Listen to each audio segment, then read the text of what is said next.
جی ناظرین، اگلا جو سوال کیا گیا ہماری ایک مومنہ نے سوال کیا ہے کہ نافرمان اولاد کو راہ مستقیم پر اگر لانا ہو تو اس کے لیے کیا عمل یا کیا وظیفہ انجام دیا جائے، یا فرامین معصومین علیہ الصلوۃ والسلام میں کوئی ایسی چیز جو بیان کی گئی ہو تو اس کے لیے کیا کیا جائے۔ تو یہاں پر میں بزرگان کی سیرت کے حوالے سے بھی اور جو ہے فرمان محمد و آل محمد کے حوالے سے بھی جو بچے ہیں، پہلے تو مولا صادق علیہ الصلوۃ والسلام کا فرمان ہے،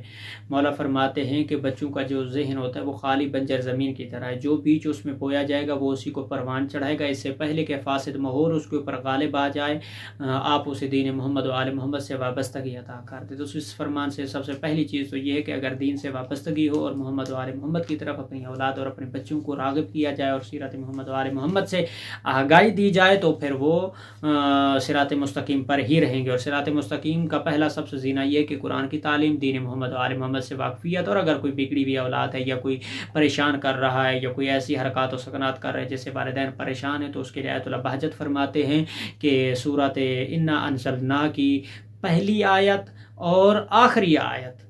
یعنی جو پہلا حصہ آیت کا ہے انا انزلناہ فی لیلۃ القدر، تو ایک یہ پہلی آیت اور ادھر سے آخری آیت کو دونوں کو ملا کے ہر نماز کے بعد جو ہے یعنی ایک تسبیح جو ہے اول و آخر 11 دفعہ جو ہے وہ درود، یعنی پہلے دفعہ 11 دفعہ درود پڑھ کے بسم اللہ پڑھ کے تسمیہ وغیرہ پڑھ کے، تو اس کے بعد پھر آپ نے تسبیح شروع کرنی ہے، جب ختم ہو جائے تو اس کے بعد پھر 11 دفعہ درود پڑھیں گے، اور ختم ہو جانے کے بعد جیسے ہی آپ وہ تسبیح اور وہ سورہ انا انزلنا کی جو پہلی آیت ہے اور اس کے بعد جو آخری آیت ہے، ان دونوں کو جو ہے ایک تسبیح جو ہے، یعنی پہلی آیت شروع کریں گے اور بیچ میں چھوڑ کے آخری آیات کو پھر پڑھ کے ایک ساتھ ملا کے پڑھ کے اس کی ایک تسبیح کا ورد کر کے، کوئی میٹھی چیز ہے اس کے اوپر پھونک مار لیں یا پانی کے اوپر پھونک مار کے اس کو روزانہ پلا دیا جائے، یعنی ایسا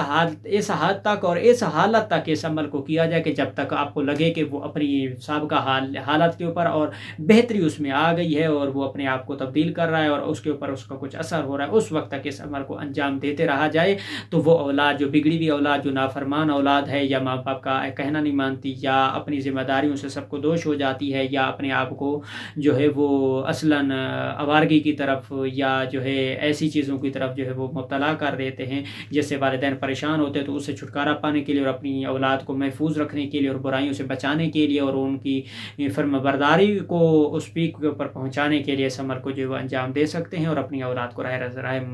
راست پر اور صراط مستقیم پر لاگو کر سکتے ہیں۔ اور آیت اللہ بہجت کوئی عام شخصیت نہیں، عارف شخصیت ہیں، بہت ہی اپنے زمانے کے بہت بڑے مرجع، بہت بڑے فقیہ ہیں اور بہت بڑے عارف ہیں، کہ جن کی حالت یہ ہے کہ ان کے زندگی نامے میں لکھا جاتا ہے کہ جب وہ نماز پڑھتے تھے تو جب نور یا قدوس کی تسبیح پڑھتے تھے تو درخت ان کے ساتھ یا نور یا قدوس کی تسبیح کرتے تھے اور ان کی آوازوں کو وہ سنتے تھے، اور جب کوئی ان سے ملنے آتا تھا تو وہ اپنی آنکھیں جھکا کر نیچے کر کے بیٹھتے تھے، کسی کو دیکھتے نہیں تھے۔ ان سے پوچھا گیا کہ آغا جب کوئی آپ سے ملنے آتا ہے، کوئی بھی آتے ہیں یا کوئی لوگ یا کسی مجمع میں آپ جاتے ہیں تو کسی کی طرف نگاہ نہیں کرتے، تو آغا فرماتے تھے کہ مجھے حیوان نظر آتے ہیں، کوئی کسی بدشکل صورت میں، کوئی کسی حیوان کی صورت میں مجھے نظر آتا ہے، اس وجہ سے میں اپنی آنکھیں جھکا، یعنی اتنی عارفیت کی ایک جو ان کی منزل تھی۔ انشاءاللہ علماء کے حوالے سے بھی اور ان کی سیرت کے حوالے سے جو چیزیں ہیں، جو واقعات اور دروس ہیں، وہ ہم انشاءاللہ پیش کریں گے، لیکن اس سوال کے جواب میں جو ضمن میں جو مقصود تھا وہ ہم نے پیش کیا ہے کہ سورۃ انا انزلنا کی پہلی آیات اور سورۃ انا انزلنا کی آخری آیات کو ایک ساتھ اول و آخر 11 مرتبہ درود شریف کو جو ہے وہ ذکر کریں گے، اس کی تلاوت کریں گے، اس کے بعد ان کو ملا کے اکٹھا پڑھیں گے اور کسی میٹھی چیز کے اوپر یا کھانے کے اوپر یا پانی کے اوپر یا کسی چیز کے اوپر بھی جو ہے وہ پھونک کر یا دم کر کے اسے کھلایا جائے، تو وہ اولاد آپ کی فرما بردار اور مطیع بن جائے گی اور ان برائیوں سے اور ان تمام آوارگی اور تمام چیزوں سے جو ہے وہ محفوظ ہو جائے گا اور حفظ محمد و آل محمد میں قرار پائے گا۔ تو اسی سوال کے جواب کو اسی کے اوپر ہم اختتام کرتے ہیں اور چلتے ہیں ہم اپنے اگلے نئے سوال کی طرف انشاءاللہ۔